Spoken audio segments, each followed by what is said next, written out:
अब फैशन का जमनवा सासु कैसे सपरी, अब फैशन का जमनवा। तो ये कैसे करेंगे, इनका मन पढ़ने में नहीं लगेगा। हमारे यहाँ एक इंजीनियर आते हैं उमेश कुमार वर्मा जी, गोला से। उसके पास में एक बटन वाला मोबाइल है, बटन वाला। तो मैंने कहा तुम इतने बड़े इंजीनियर हो और तुम्हें बहुत सब आर्किटेक्ट हो, नक्शा बनाकर इधर उधर व्हाट्सएप करना पड़ता है। बोले गुरुदेव हम पढ़ने में भी टॉप हैं, इंजीनियर में भी टॉप हैं, खाली मोबाइल लंबा रखकर फिल्म देखने से हम जीरो हो जाएंगे। हम ऐसे रखते हैं जीवन अपना। और जिंदगी आपकी स्वतंत्र है, आप इसको बिगाड़ना चाहें बिगाड़ भी सकते हैं, बनाना चाहें बना भी सकते हैं।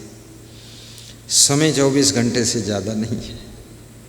कितने लोग जो मोबाइल के फैशन में फंस गए हैं तो उनको रात में सोते भी नहीं हैं, मोबाइल में न जाने क्या क्या देखते रहते हैं। केवल फ़ोटो उसमें आते हैं, फ़ोटो से भी वो तृप्ति करते हैं। मोबाइल में जो गाय का फ़ोटो आता है वो दूध नहीं देती है, न गोबर देती है, लेकिन उसको भी देखकर खुश मोबाइल में हीरो हीरोइन का फ़ोटो आता है, उसको भी देखकर तसल्ली है कि कम से कम चलो कुछ तो देख लिया, दिल को तसल्ली मिल गई। अब ये सब अज्ञानता के कार्य हैं। मन को नियंत्रित कीजिए, पूरा एक चीज़ में समर्पित हो जाइए आप। जैसे मुकेश अंबानी बिजनेस में समर्पित हो गए, उसमें टॉप किया। सब तरफ हाथ मत डालिए, ज़्यादा तरफ हाथ डालोगे। मुकेश अंबानी बिजनेस करता है लेकिन राजनीति फिर नहीं करता है, इसमें नहीं। राजनेताओं को धन्यवाद देता, पीठ ठोंकता रहता, जय हो नरेंद्र मोदी की जय हो, राहुल भैया की जय हो, और दौड़ो और लगाओ नंबर, दे देंगे हम भी कुछ योगदान आपको, चलो। इनको दौड़ाता है, वो नहीं इसमें आता। टिकट लेकर चुनाव लड़े ऐसा कभी नहीं। हालांकि नरेंद्र मोदी से भी 10 गुना ज़्यादा वो बुद्धिमान है, राहुल से तो 20 गुना ज़्यादा बुद्धिमान है। कोई नेता ऐसा बुद्धिमान नहीं जैसा वो बुद्धिमान है। बहुत ब्रिलियंट आदमी है, और उसका बाप तो बहुत माइंडेड था, कुछ नहीं था, बिल्कुल गरीब थे, तब इतना बिजनेस खड़ा कर दिया है। लेकिन एक रास्ता पकड़ा है। कबीर साहब ने एक रास्ता पकड़ा था, तपस्या। तो आज कबीर का नाम कितना रोशन हुआ। एक कार्य को अच्छी तरह करो, उसमें स्पेशलिस्ट बनो, उसमें डिक्टेंशन मार्क लाओ, सब तरफ हाथ मत डालो। सब तरफ हाथ डालोगे आप डिक्टेंशन मार्क नहीं प्राप्त कर सकते। इसलिए विद्यार्थी को कहा जाता है कि जब तक ये विद्या अध्ययन करता है तब तक घर की जिम्मेदारियां इसको मत दो, इसके ऊपर लोड मत डालो। तो विद्यार्थी पूर्ण दिमाग उसमें लगाते हैं। काचेष्टा बको ध्यानम स्वान निद्रा तथयुचा, अल्पहारी गृहस्त्यागी विद्यार्थी पंचलक्षणम।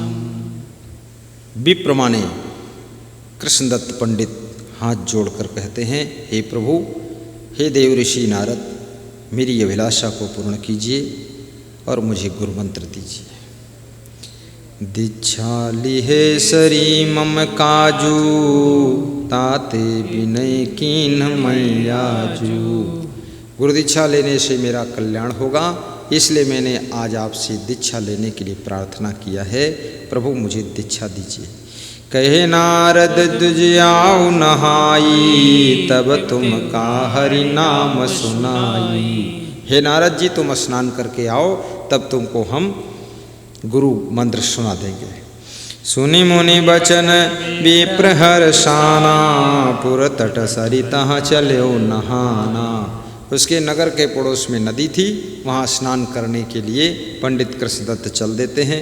मगयक पंडित ते भई भेंटा, ठाड़ कीन तही गही कर फेंटा। ये धोती जब पहनते थे उसमें फेंट बांधर रहे ना, तो एक पंडित रास्ते में मिल गए, उन्होंने फेंटा पकड़कर खींचा कि जल्दी जल्दी कहाँ जा रहे हो, रुको क्या बात है। मगयक पंडित ते भई भेटा, ठाड़ कीन गही कर फेंटा। पूछा कृष्ण दत्त तुम आजू, हर बर चलत कौन बड़ काजू। इतना जल्दी जल्दी तुम आज जा रहे हो, कौन सा बड़ा कार्य है? रुको, बताओ बात। पूछ कृष्ण दत्त पंडित ते भाषा, गुरु दीक्षा की है अभिलाषा। पंडित कृष्ण दत्त ने दूसरे पंडित से कहा, मेरे अंदर गुरु मंत्र लेने की इच्छा है। गुरु जी घर बैठे हुए हैं, मैं स्नान करने जा रहा हूँ, इसलिए शीघ्रता से जा रहा हूँ, क्योंकि ज़्यादा देर गुरु जी रुकेंगे भी नहीं। तब पंडित बोले वचन, कृष्ण दत्त सुन ले हो। यह मृत्यु पक्ष कुमार है, गुरु दीक्षा जन ले हो। तब उस पंडित ने कृष्ण दत्त से कहा कि सुनो, ये मृत्यु पक्ष कुमार महीना चल रहा है, पितृपक्ष है, ये पितरों का महीना है, इसमें गुरु दीक्षा नहीं ली जाती है, गुरु मंत्र नहीं लिया जाता है। इस महीने को जाने दो। या में पिंड दान भल कीन्हा, दीक्षा मंत्र न चाही लीन्हा। कार्तिक शुक्ल पक्ष शुभ मासा, तब तुम होयहु हरि के दासा। सुनत वचन दुज मन भ्रम छावा, तुरत पलटि नारद पह आवा। कहे प्रभु कुंवर जान अब दीजे, कार्तिक शुक्ल पूर्णिमा कीजे। यह सुन नारद गे विधि पासा, विप्र रहे कार्तिक की आशा। ताकि अवधि न पहुँचन पाई, बीचन दुहन काल लियो खाई। अब कार्तिक की आशा रखा कि कार्तिक महीना आएगा, शुक्ल पक्ष होगा, उसमें हम गुरु दीक्षा लेंगे। ये कुंवर महीना पितृपक्ष महीना है, मृत्यु पक्ष है, इसमें गुरु मंत्र नहीं लेना चाहिए। लेकिन विचारक कहते हैं, पल पहाड़ की खबर नहीं, धौया में का होए। आगे की आशा करते, काल हंसे मुख मोए। एक पलक की तो खबर नहीं है, 1 घंटे के बाद हम जीवित रहेंगे कि नहीं रहेंगे। और महीनों टाल दिया है गुरु मंत्र की व्यवस्था को, तो काल पीछे मुँह करके ही हंसता है कि तुमने 1 महीने का समय टाला है, और मैं तो उससे पहले ही तेरे को मारने आ रहा हूँ। काल हंसे मुख मोए, मुँह मोड़ करके हंसता है कि ये जो है 1 महीने बाद गुरु मंत्र लेने को सोच रहा है, उसके पहले ही मैं इसको मार कर ले जाऊंगा। ताकि अवधि न पहुँचन पाई, बीच न दुहन काल लियो खाई। आगे की आशा करत, काल हंसे मुख मोए। पल पहाड़ की खबर नहीं, धौया में का होए। अस विचार जे चतुर नर, करत न लावै बार। नहीं जानी के घड़ी में, काल करे संहार।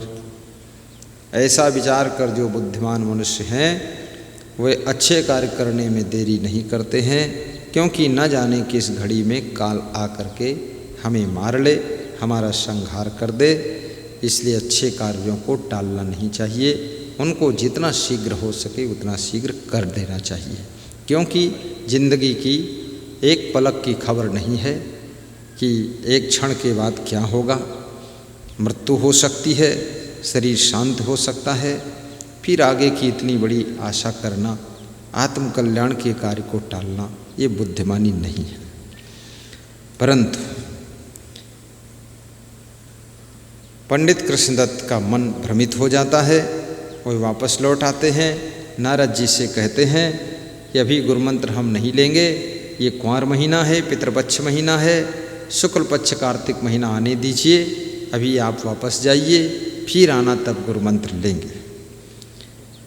नारद जी कृष्णदत्त की बात को सुन करके वापस लौट जाते हैं और कार्तिक की आशा रख करके कृष्णदत्त बैठे हैं।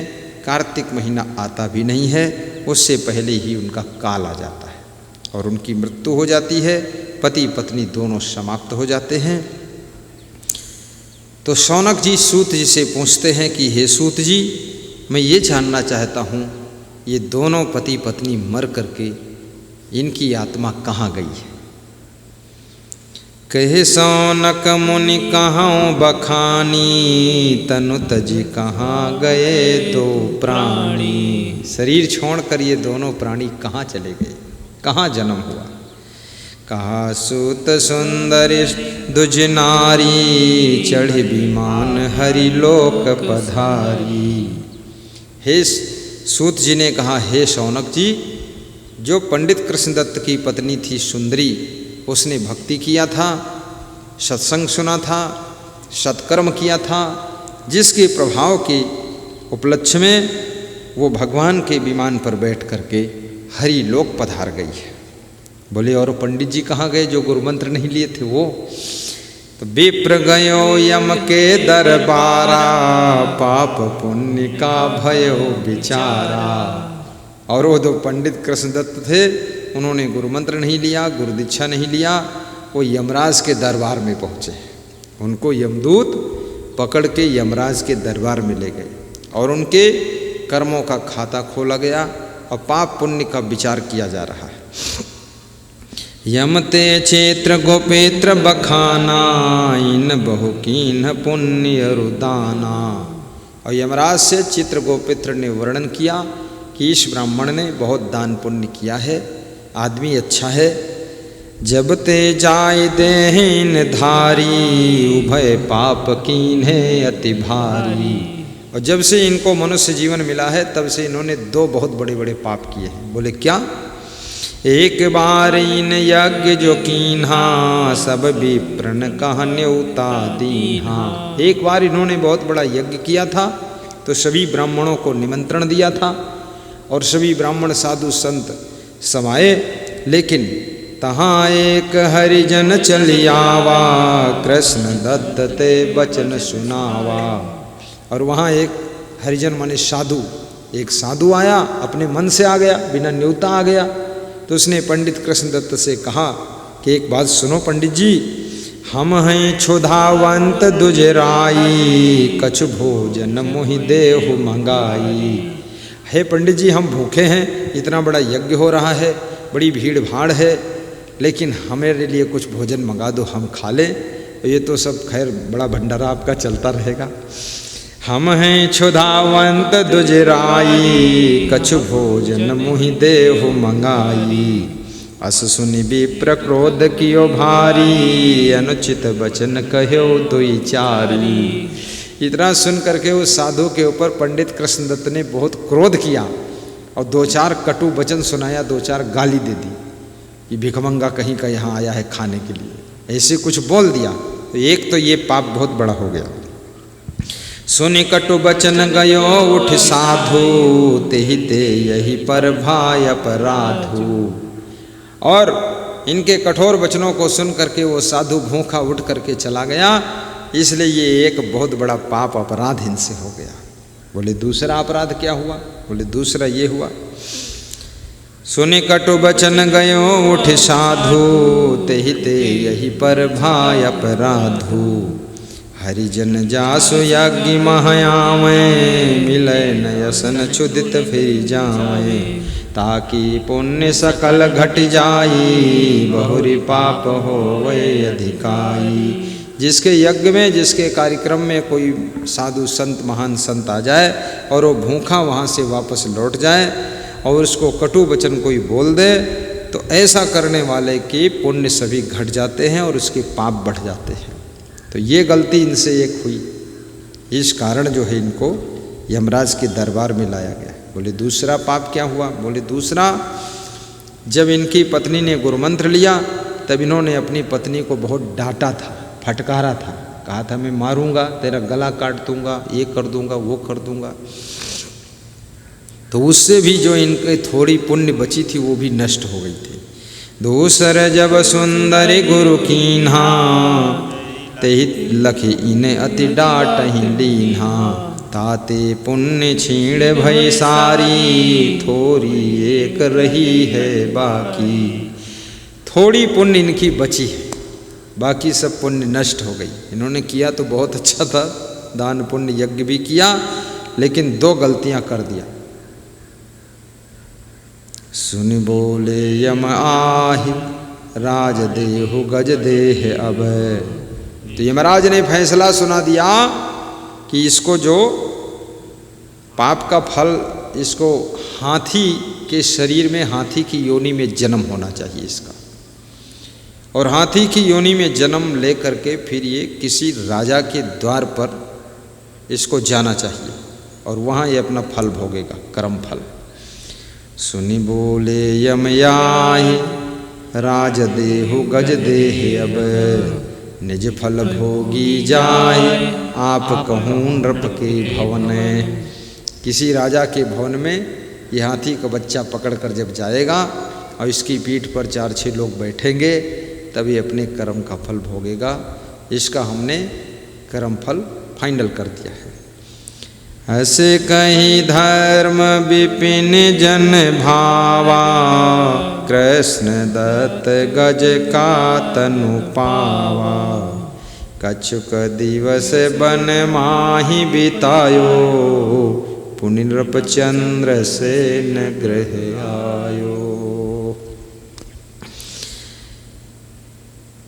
यमराज का फैसला सुनने के बाद कृष्णदत्त की आत्मा हाथी की योनि में जंगल में जन्म लेती है, और वो हाथी का बच्चा कुछ दिन के बाद हाथी पकड़ने वाले लोग उसको पकड़कर राजा चंद्रसेन के राजमहल के पास ला करके राजा चंद्रसेन को अर्पित करते हैं। राजा चंद्रसेन के भवन के सम्मुख हाथी का बच्चा बंधा हुआ है।